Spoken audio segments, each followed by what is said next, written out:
Opung. Raminah Garinggi lahir 10 Oktober 1934 di Surbadolo di Raya Kahayan. Dalam kondisi sebagai penulis biografi, saya utarakan apa yang saya wawancarai. Balutan, dalam kondisi balutan, bayi berselubung seperti bola yang semula hendak dikebumikan. Jadi prasangka keluarga kerabat sebenarnya Opung ini tidak hidup, tidak hidup dalam kondisi balutan. Tapi dalam terminologi tradisi, balutan itu memiliki pengertian, memiliki keistimewaan. Ya. Dia memiliki keistimewaan. Itu ada juga di Simalungun, ada juga di Toba, di Karo. Sebutan balutan itu ada, memiliki keistimewaan. Dan diduga tidak hidup.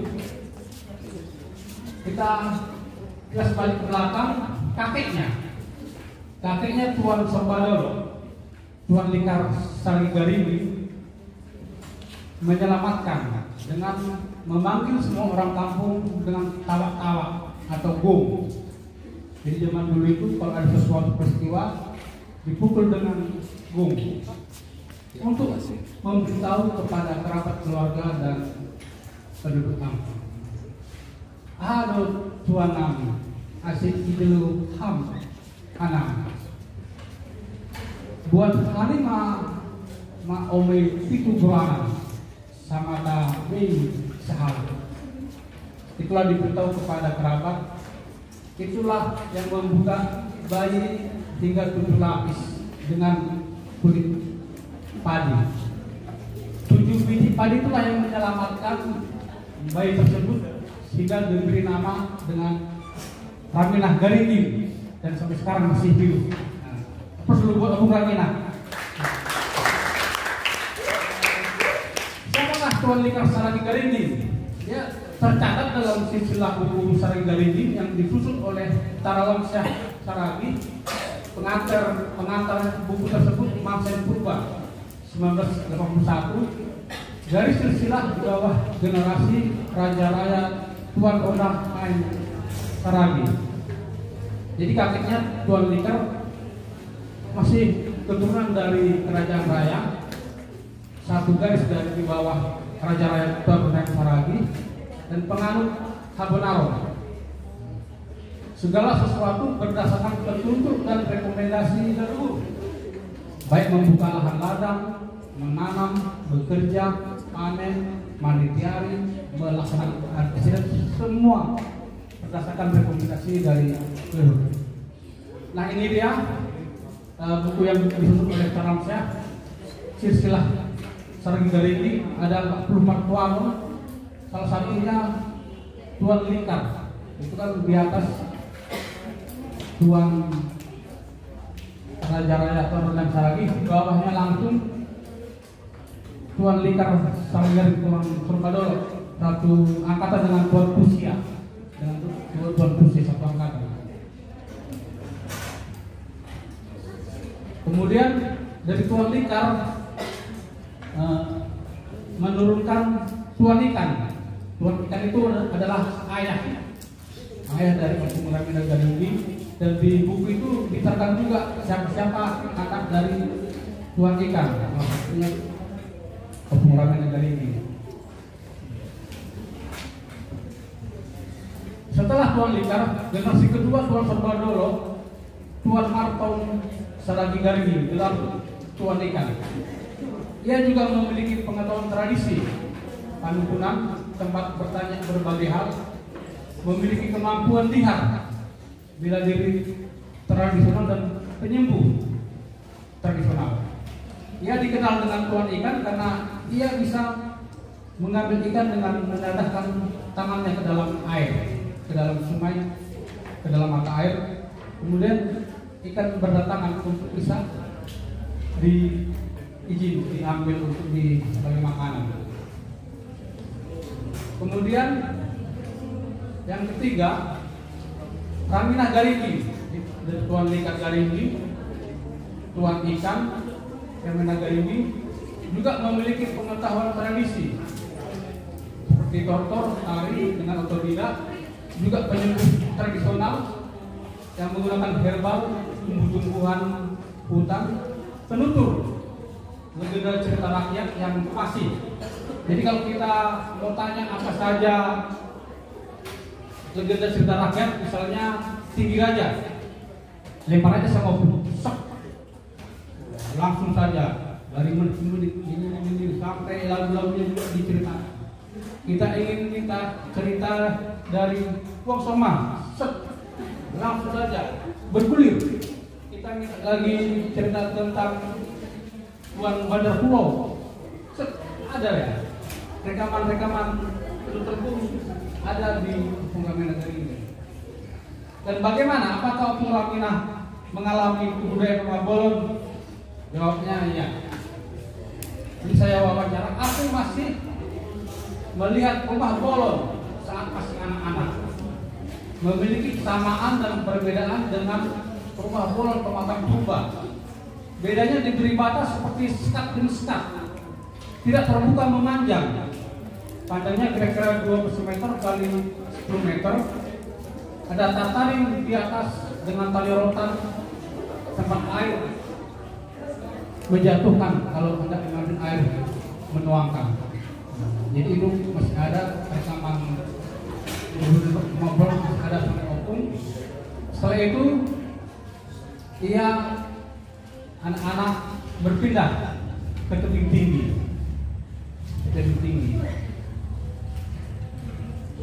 Setelah hendak sekolah, aku dipindahkan ke tebing tinggi. Hubungan kami dengan Tuan Mortinya yang keluar dari Kerajaan Raya, kemudian mendirikan Kerajaan Padang tebing tinggi, masih terjalin. Saat itu kerabatnya Tengku Tokoh yang berdekatan dengan Raja Tanah Jawa, salah satunya disebut Huang Salak, karena diambil oleh Raja Tanah Jawa. Jadi uang dari Kerajaan Padang ini dipinang oleh Tanah Jawa. Tuan Likat dari ini sering melakukan perjalanan dan komunikasi dengan kerabat Kerajaan Padang, Tengku Aben, Tengku Aliamsa, Tengku Ismail. Jadi masih terjadi relasi antara Kerajaan Raya dengan Kerajaan Padang ini. Kemudian Kemenagari ini tinggal bersama Tengku Tokoh. Rumahnya dekat kompleks kantor pengadilan, kantor kejaksaan, lapangan Merdeka, gedung Nasional, rumah camat. Di sebelahnya ada rumah Pak Wedana. Di sanalah yang mulai tinggal dari usia 8 tahun sampai 18, belajar mengancam tikar pandang, tari payung, tari piring, lancang kuning, dari guru tari batu, juga satu tari Simalungun Bagot, Yutanami, dan pelatihnya dan Bustami. Itulah yang menjadi bekal Opung untuk memulai dunia seni. Pada tahun 57 ia menikah dengan Saudin Sinaga dari kampung Batonang, hingga kini memiliki 2 putra dan 2 putri.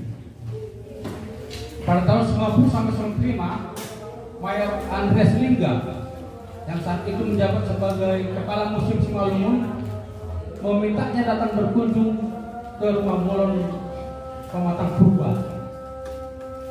Ia terkejut karena tiba-tiba sudah diperkenalkan kepada Parsarone, Panggual, pemain musik tradisional yang sudah berada di sana, serta langsung diminta menjadi pelatih tari Simalungun.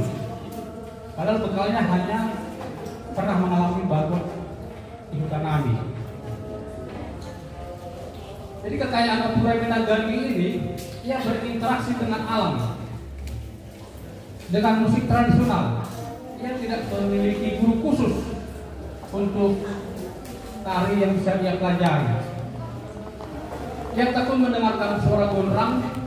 Intuisi membawa dirinya mengetahui banyak tokoh Simalungun dengan sendirinya, otodidak. Ramina selalu bertanya dan mengamati langsung perilaku balang dalam sembah, lalu mengubahnya menjadi tortor balang sahua, mencermati tingkah laku kera, lalu mengkritnya menjadi tortor budak sahudana, mempelajari karakter pemancing, lalu dia krit lagi menjadi tortor pakai. Begitu juga dengan tortor sirka kotam, imbung manibung, lalu glosum, dan yang lainnya masih ada lagi. Jadi dia mengambil sendiri interaksi dengan alam dan mengubah ekspresi tortor, dan tidak memiliki guru tari, Elang ya. Nah, tidak memiliki guru tari yang kita pelajari. Tahun 95 pelatih tari dan tahu-tahu dan mengisi event di Rumah Sakit PKD Salani, Food Rindam dan lain-lain. Tahun 2013 sampai sekarang masih menjadi pengasuh di Sanggar Budaya Ayangkara dengan pelestarian tradisi.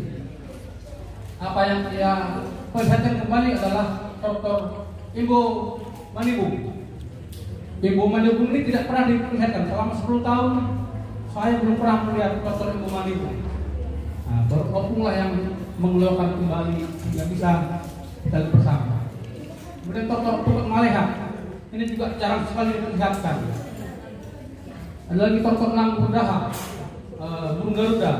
Dalam 10 tahun saya belum pernah melihat tortor Nang Burdaha ditunjukkan, ditampilkan di Simalungun.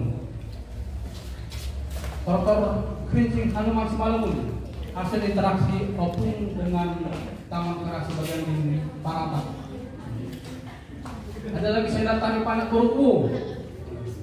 Ini juga belum pernah diperlihatkan panak Kuruku.